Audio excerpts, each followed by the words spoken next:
saja ya. Topik yang akan saya bawakan saat ini adalah hipertensi ensefalopati. Saya rasa semua sebagian mungkin sudah baca-baca ya mengenai hipertensi ensefalopati. Untuk hipertensi sendiri mungkin pada kuliah-kuliah sebelumnya sudah pernah membahas mengenai hipertensi. Jadi untuk hipertensi ensefalopati dan komplikasi-komplikasi dari hipertensi ini memang untuk negara Indonesia perlu kita pelajari dan terus kita berikan perhatian ya, karena penanganan hipertensi di Indonesia pun belum cukup baik. Biasanya terkait dengan kepatuhan dari pasien, pola hidup ya. Sehingga tidak heran komplikasi hipertensi masih sering dijumpai. Komplikasi dari hipertensi ini juga dalam bentuk yang parahnya dapat mengenai target organ. Misalnya jantung, otak, salah satunya hipertensi ensefalopati, kemudian mata, retinopati hipertensi, ginjal juga ya.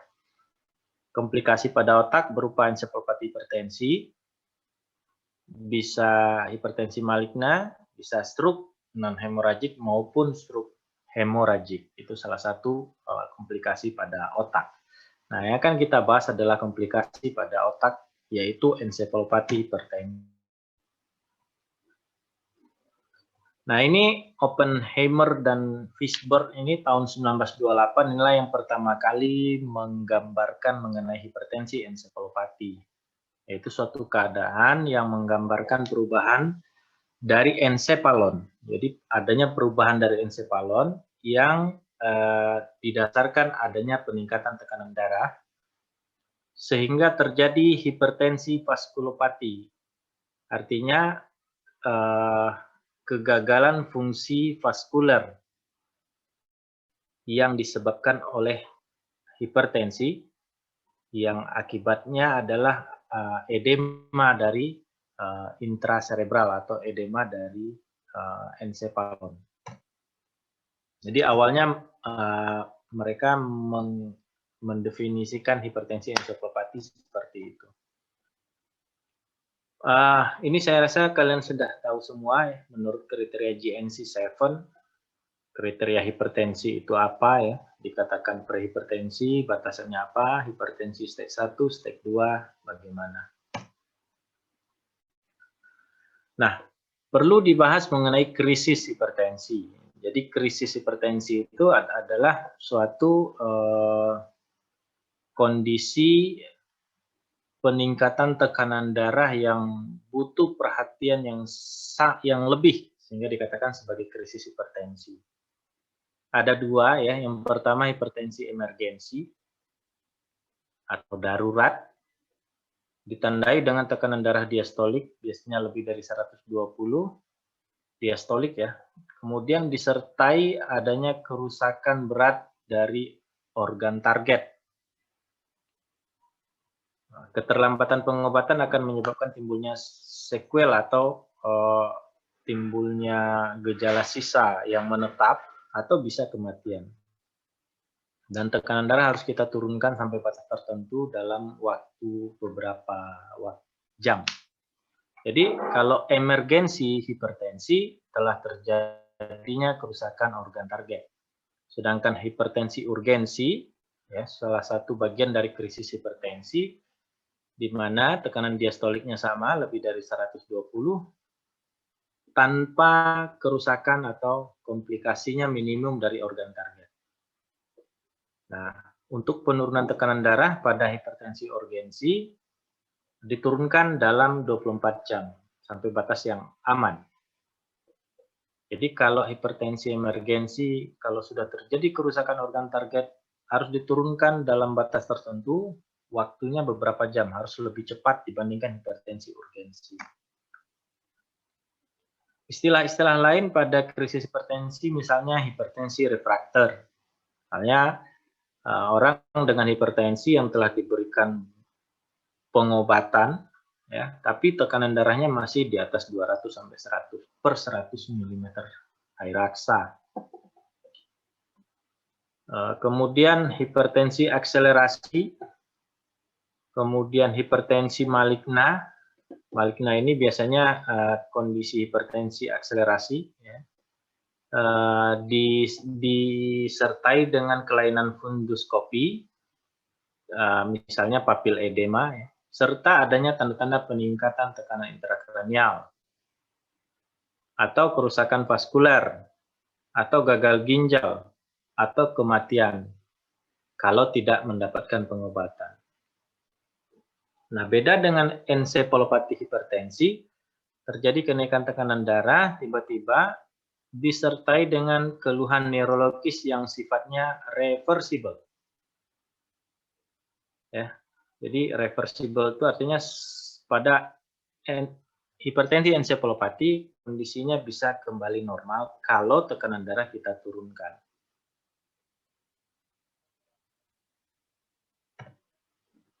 Kemudian kita bahas saja hipertensi ensefalopati. Yang penting kita bisa membedakan hipertensi urgensi dengan hipertensi emergensi.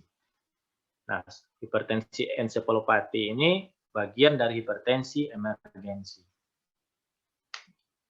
Kuncinya hipertensi ensefalopati merupakan sindrom akut yang reversible. Ya, jadi hipertensi ensefalopati biasanya bersifat reversible atau bisa kembali seperti normal lagi kalau seandainya dilakukan penanganan yang tepat. Biasanya terjadi peningkatan tekanan darah yang mendadak atau berlebihan, kemudian menimbulkan disfungsi atau kegagalan fungsi cerebral. Belum terjadi kerusakan yang permanen pada otak, namun sudah terjadi kegagalan fungsi yang sifatnya biasanya sementara. Jadi belum terjadi kerusakan struktural yang menetap, namun fungsinya terganggu. Nah, hipertensi ensefalopati bisa timbul pada orang yang hipertensi akut. Maksudnya, selama ini dia tidak pernah mengalami hipertensi, tahu-tahu tekanan darahnya meningkat secara tiba-tiba, misalnya pada orang dengan keracunan obat-obatan tertentu yang menaikkan tekanan darah. Atau orang-orang yang terjadi keracunan pada kehamilan, misalnya orang dengan eklamsia, ya, eklamsi atau preeklamsi. Jadi selama hidup dia tidak pernah hipertensi, tapi karena dia hamil, tekanan darahnya jadi naik, atau preeklamsi sering kita sebut. Nah, itu namanya hipertensi akut. Beda dengan hipertensi kronik. Dia selama ini memang sudah mempunyai riwayat hipertensi. Nah, biasanya terjadi hipertensi ensefalopati, batasannya berbeda pada kedua kondisi ini. Hipertensi akut, selama ini dia tensinya 120, 130, atau 110, biasanya pada kondisi-kondisi naiknya tekanan darah yang belum terlalu tinggi, misalnya di 160 telah terjadi disfungsi cerebral. Nah, kalau hipertensi kronik biasanya tekanan darahnya 160, 170, bahkan di 180. Namun ketika tensinya naik lagi, misalnya hingga ke 200, baru muncul disfungsi cerebral atau hipertensi ensefalopati. Nah, ini yang tadi saya bilang, hipertensi krisis itu ada dua, hipertensi emergensi, telah terjadi kerusakan organ target.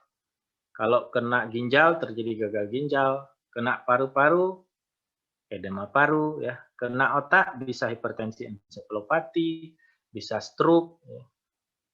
Kemudian dan kondisi-kondisi yang lain. Sedangkan hipertensi urgensi belum ada terjadi kelainan kerusakan organ target. Ketika diperiksa tekanan darahnya tinggi, lebih dari 120 diastol, sistolnya biasanya lebih dari 200, namun pasiennya tidak apa-apa, ya.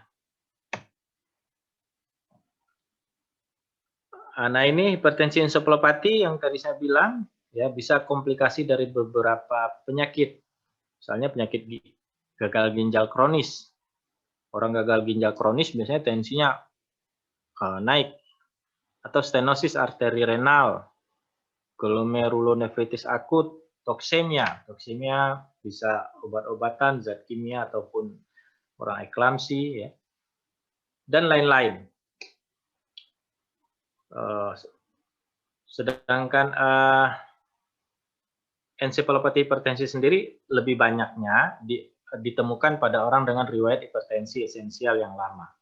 Jadi umumnya ensefalopati hipertensi sering kita temukan pada kasus-kasus orangnya yang memang telah memiliki riwayat hipertensi sebelumnya. Namun tidak menutup kemungkinan bisa terjadi pada orang yang hipertensi akut. Nah, ini kira-kira bedanya ya. Jadi kalau orang yang biasanya tensinya normal, ya, tensinya normal, ketika tensinya 100 seperti ini 140, 150 telah terjadi kerusakan autoregulasi sehingga terjadi ensefalopati hipertensi. Namun kalau orang yang biasanya hipertensi kronik di 180 belum terjadi apa-apa ya. Dia masih normal atau 170, dia tidak ada keluhan. Namun ketika tensinya sudah mendekati 200, bahkan melebihi, mulai terjadi kegagalan sistem autoregulasi atau gangguan pada cerebral atau disfungsi cerebral. Jadi itu bedanya. Orang yang tidak pernah hipertensi, tahu-tahu tensinya naik, memiliki batas yang beda dengan orang yang sudah mengalami hipertensi lama. Orang dengan hipertensi lama, jika tensinya 180, ya artinya mungkin dia biasa-biasa aja.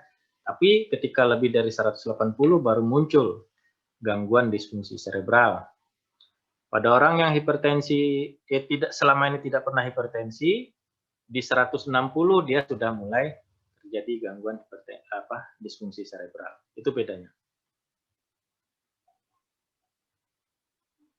Kalau patofisiologinya jelas ya. Jadi otak itu pembuluh darah di otak itu ada sistem autoregulasi. Ya, kalau misalnya mean arterial pressure kita berada di antara 60 sampai 120 meter air raksa, itu konstan. Autoregulasi masih proses vasokonstriksi dan vasodilatasi itu masih terjadi. Ya, jadi ketika tekanan darah naik, MAP naik 110, nah itu akan terjadi vasodilatasi supaya tekanan darah di otak turun. Ya, kalau tekanan darah misalnya MAP-nya sekitar 70, maka terjadi vasokonstriksi di otak supaya naik MAP-nya. Namun kalau seandainya MAP itu bahkan sudah lebih dari 180 mm air raksa, MAP itu 2 diastol, sistol tambah 2 diastol bagi 3 ya. Maka terjadi gangguan autoregulasi sehingga dikatakan dapat menimbulkan hiperperfusi. Hiperperfusi terjadi edema pada otak sehingga terjadi ensefalopati. Jadi otaknya hanya edema, fungsinya terganggu. Namun otaknya belum terjadi, pembuluh darahnya belum pecah, ya, otaknya belum terjadi iskemi, hanya edema. Nah ini ada 2 patofisiologi yang menjadi pendapat yang harus kalian ketahui. Yang pertama, reaksi autoregulasi yang berlebihan. Ya, yang kedua, justru kegagalan autoregulasi. Ya, jadi yang pertama, reaksi autoregulasi yang berlebihan, prosesnya adalah ketika terjadi peningkatan tekanan darah, terjadi proses vasokonstriksi yang berlebihan, ya, sehingga autoregulasi terganggu, kemudian CBF-nya jadi meningkat, ya, cerebral blood flow-nya jadi meningkat, terjadilah fokal cerebral iskemia, kemudian iskemia pada pembuluh darah, bahkan dari ya terjadi kerusakan pada arterial dan kapiler, kemudian dapat menimbulkan petechial hemorrhage dan iskemia lokal. Jadi hiperperfusi kalau kita ambil secara singkat maksud dari ini, hiperperfusi. Jadi perfusi dari otak itu misalnya akan terus terjadi, jadi pertukaran oksigen, pertukaran zat-zat yang dibutuhkan oleh otak dari pembuluh darah itu misalnya akan berlangsung kalau seandainya MAP-nya berkisar 60 sampai 120.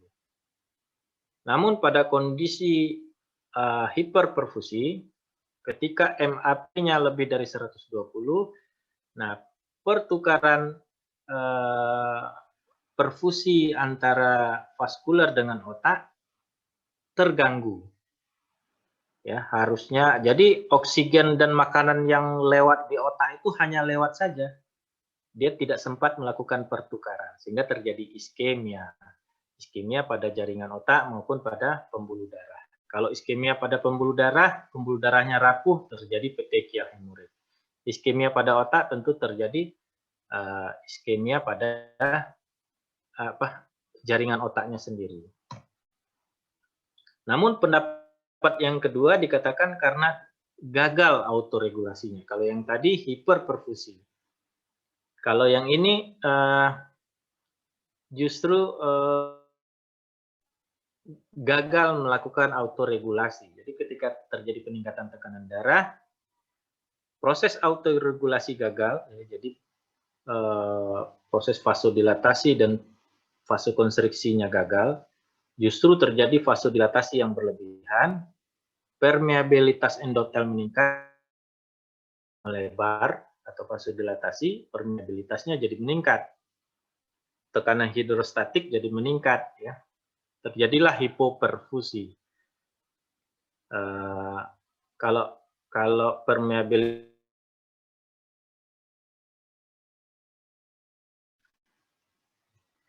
air tentu lebih gampang masuk ke dalam jaringan otak sehingga terjadi cerebral edema. Timbullah gejala hipertensi ensefalopati. Jadi kalau yang pertama tadi karena peningkatan tekanan darah terjadi vasokonstriksi yang berlebihan.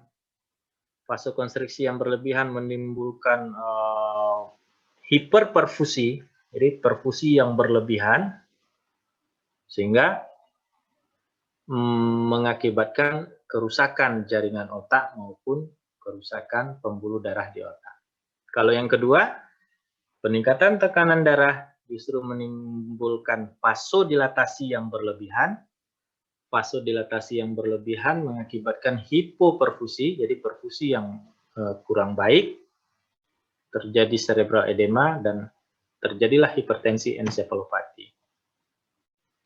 Apapun itu mekanisme yang kita percayai, dua-duanya akan menimbulkan gejala hipertensi ensefalopati. Gejalanya apa? Biasanya, ya ini biasanya, prodromal dulu. Jadi sebelum timbul gejala yang ensefalopati yang hebat, biasanya dia ada gejala yang ringan dulu. Biasanya dia nyeri kepala, bahkan mual sampai muntah, kemudian gangguan penglihatan. Nah, ketika ini masih belum teratasi, tekanan darahnya masih belum kita turunkan, terjadilah ensefalopati yang berat, misalnya gangguan kesadaran, ya, bisa kejang, ya, kejang biasanya kejang umum, ya, jarang kejang vokal. Nah, kalau seandainya ini tidak kita atasi dengan segera, ensefalopati ini tidak kita atasi dengan segera, maka akan menimbulkan gejala-gejala yang sifatnya menetap. Ya, bisa kayak stroke, ya, stroke baik hemoragik maupun non hemoragik.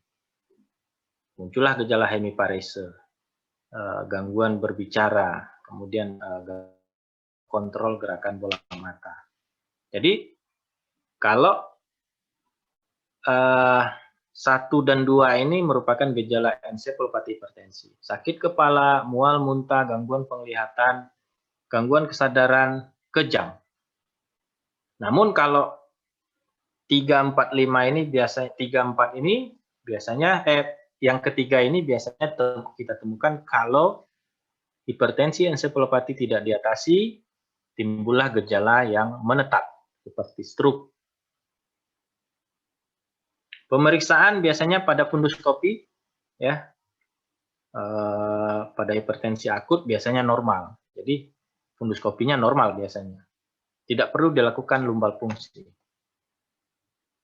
Untuk menegakkan diagnosa, anamnesis ya, dan pemeriksaan fisik. Jadi di anamnesis ada riwayat hipertensi atau tidak, kemudian gejalanya apa saja ya, apa ada nyeri kepala, muntah, kejang, gangguan penglihatan dan sebagainya.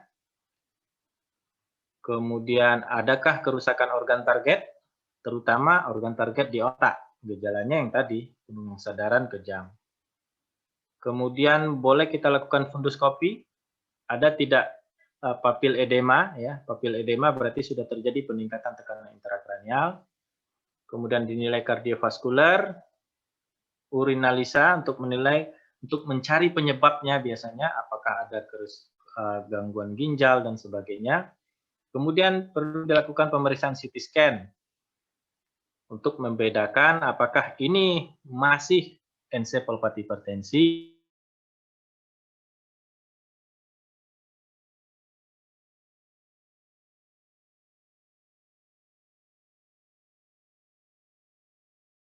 gambaran funduskopi ya, yang normalnya sebelah kanan, yang kiri itu biasanya sudah terjadi papil edema ya, batas dari papilnya sudah tidak jelas, sudah terjadi perdarahan pada retinanya. Nah ini CT scan ya, jadi CT scan-nya biasanya terjadi edema, namun belum terjadi perdarahan. Diagnosis bandingnya apa? Tentu jelas stroke ya. Ada orang datang, kita periksa tensinya lebih dari 200-an, kejang pasiennya atau penurunan kesadaran, tentu kita didik pertamanya dengan stroke. Nah, bedanya apa? Kalau stroke di CT scan ada iskemik atau ada perdarahan. Stroke biasanya sifatnya vokal. Jadi selain penurunan kesadaran ada hemiparese ya, ada gangguan berbicara, jadi sifatnya ada lateralisasi, ada kelemahan sesisi tubuh. Ya. Kalau dia ensefalopati hipertensi sifatnya global, ya. Kelemahannya tentu kedua sisi tubuhnya terganggu, bisa kejang dan sebagainya. Kemudian bisa berupa status epileptikus misalnya. Jadi orang dengan jangan-jangan itu adalah kejang, bisa jadi ya. Bisa jadi orang datang tensi tinggi, kemudian dia kejang disertai dengan penurunan kesadaran sehingga disebut status epileptikus. Jadi bukan karena ensefalopati hipertensi, jadi justru karena listrik otaknya yang terganggu karena memang ada riwayat epilepsi. Tentu itu bedanya. Kalau status epileptikus dia punya riwayat sering kejang sebelumnya. Bisa jadi ensefalitis, ya, peradangan pada ensefalon, pada jaringan otak. Karena infeksi, tentu ada riwayat infeksi sebelumnya. Tentu pada kasus-kasus ini biasanya kalau meningoencephalitis didapatkan kaku kuduk pada pemeriksaan, yang seharusnya tidak ada pada orang ensefalopati hipertensi. Kemudian bisa jadi peningkatan tekanan intrakranial, misalnya karena ada massa di otak, misalnya ada tumor, ya, ada perdarahan otak, sehingga terjadi peningkatan tekanan intrakranial.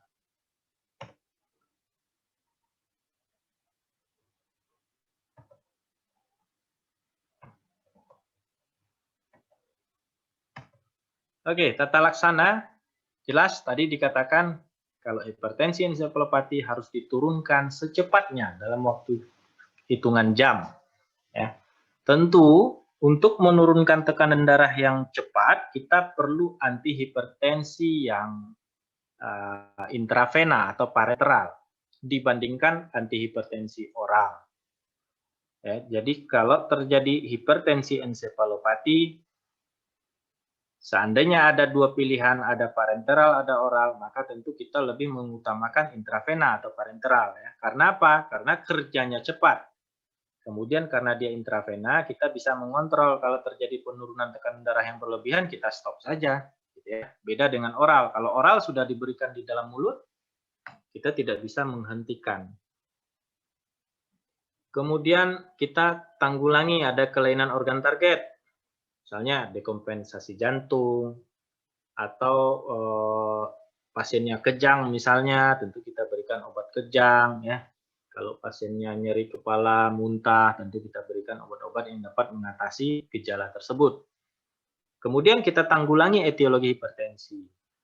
Misalnya orang dengan gagal ginjal, tentu kita konsultasikan dengan dokter ginjal hipertensi ya, apa perlu di hemodialisa atau dan sebagainya. Kalau toksik tentu diberikan antidotumnya. Prinsipnya adalah harus dilakukan monitor tekanan darah yang intensif. Kenapa? Karena kita perlu menurunkan tekanan darah secara cepat, namun ada target tertentu. Tadi saya sudah bilang, ada target tertentu yang harus dicapai, yang tidak boleh melebihi target tersebut. Tekanan darah diturunkan secara cepat, namun harus sesuai dengan target, tidak boleh lebih. Makanya pasien biasanya harus dimonitor secara intensif. Kalau perlu dipasang monitor, kalau perlu dirawat di ruang high care ataupun intensive care. Kalaupun monitor tidak ada, berarti kita harus melakukan pemeriksaan tekanan darah setiap 5 menit. Kemudian di anamnesa, apa kira-kira penyebabnya? Singkirkan diagnosa banding yang tadi, apakah ini stroke, apakah ini encephalitis, atau tumor, atau yang lain. Kemudian tentukan ada atau tidak kerusakan organ target, kemudian turunkan tekanan darah secara perlahan untuk mengurangi berkurangnya perfusi ke otak, jantung, ginjal akibat penurunan yang terlalu cepat. Jadi kita perlu menurunkannya dengan cepat, namun tidak boleh terlalu cepat dan tidak boleh berlebihan. Ya. Karena tadi awalnya dia hiperperfusi, jadi kalau kita anut sistem hiperperfusi, kita turunkan tekanan darahnya secara cepat dan berlebihan, justru terjadi hipoperfusi. Ya, akibatnya otaknya makin rusak. Nah, itu makanya tekanan darah diturunkan secara cepat, namun ada targetnya, tidak boleh berlebihan. Nah, ini penurunan tekanan darah diastolik biasanya tidak kurang dari 100, ya, sistolik tidak kurang dari 160. Tapi biasanya semuanya ini kita ambil yang ketiga. Ya, yang ketiga. Jadi, prinsip tata laksana hipertensi ensefalopati adalah menurunkan tekanan darah tidak boleh lebih dari 25% MAP. Jadi dihitung MAP-nya, kita turunkan maksimal 25% dari MAP. Sistol plus 2 diastol dibagi 3, misalnya tekanan darahnya 220/100. Ya, berarti 220 ditambah 100 ditambah 100. Sistol plus diastol 2 kali diastol dibagi 3. Berarti 420 dibagi 3. Nah, MAP-nya berapa? Kemudian diturunkan 25%, ya kira-kira ya batasannya sekitar 180 lah sistolnya. Ya. Atau pakai prinsip yang pertama, turunkan tekanan darahnya tapi janganlah kurang dari 160. Nah, menurunkan itu harus dicapai dalam 1 sampai dengan 2 jam. Nah, setelah tekanan darahnya berkisar 160, 170, 180, itu dipertahankan selama 48 jam. Biasanya 24 sampai 48 jam. Nah, setelah itu baru diberikan antihipertensi oral supaya tekanan darahnya lebih turun lagi. Ya, jadi prinsipnya adalah turunkan tekanan darah dengan cepat, kemudian dipertahankan ya dengan cepat, namun tidak boleh terlalu berlebihan. Kemudian dipertahankan dalam 24 hingga 48 jam. Setelah itu terserah, harus diturunkan hingga tekanan darahnya normal. Nah, ini kira-kira obatnya. Kita harus mengenal antihipertensi oral, antihipertensi intravena ya. Kenapa intravena? Short acting, kerjanya cepat, mudah dititrasi. Kalau seandainya diberikan tetesannya 10 misalnya. Oh, tensinya belum turun, naikkan 20. Kalau 20 belum turun, naikkan lagi 30 tetes. Oh, berlebihan 30, tensinya terlalu cepat turun. Dikurangi tetesannya, ya, sehingga mudah dititrasi. Nah, biasanya di luar negeri labetalol, ya, labetalol ini sangat terkenal ini. Namun di Indonesia belum ada. Di Indonesia adanya nicardipin dan diltiazem. Biasanya kita menggunakan nicardipin ataupun diltiazem. Disarankan hindarilah antihipertensi oral, ya, atau intravena yang alpha blocker. Namun pada kondisi-kondisi tertentu, misalnya kalian berada di suatu tempat yang tidak tersedia, misalnya puskesmas pelosok tidak tersedia antihipertensi intravena, maka daripada terjadi kerusakan yang sifatnya menetap, ya bolehlah diberikan antihipertensi oral untuk menurunkan tekanan darahnya. Namun perlu pertimbangan, menurunkannya pun jangan terlalu berlebihan. Jadi misalnya di pelosok tensinya 220, kalian berikanlah antihipertensi oral, nifedipin misalnya sublingual atau captopril sublingual. Sudah turun tensinya 170. Wah, masih belum, tambah lagi. Jangan ya. Jadi kalau sudah sekitar 160 ke atas, di bawah dari 180 ya cukup ya. Kalau masih fase hipertensi urgensi, artinya kalau kalian ketemu orang berobat di tensinya sangat tinggi, namun belum terjadi gangguan kerusakan organ target, artinya pasiennya sadar, tidak sakit kepala, tidak kejang, jantung, paru, ginjalnya bagus ya. Tekanan darahnya diturunkan lebih perlahan lagi. Jadi kalau tadi harus dicapai dalam 1 hingga 2 jam targetnya, kalau hipertensi urgensi ya bisa target itu bisa dicapai dalam 12 hingga 14 jam. Sehingga pada kondisi hipertensi urgensi kita boleh memberikan antihipertensi oral ya, karena antihipertensi oral kan kerjanya tidak terlalu cepat.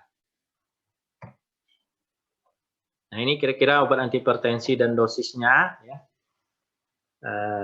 Nanti saya berikan kalian ada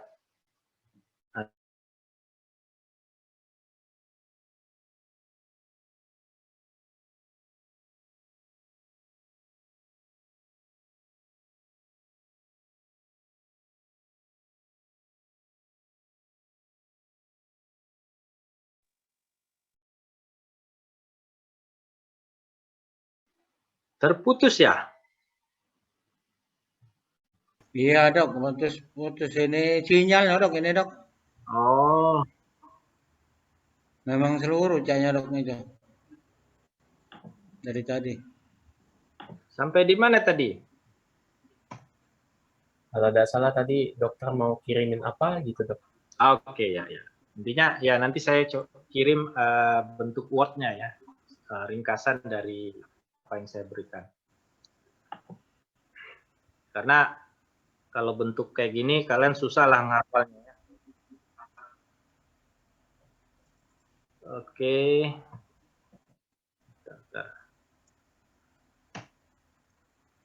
Oke, jadi nicardipin ya. Kalau oralnya biasanya diberikan nifedipin sublingual. Nifedipin sublingual, tapi jarang.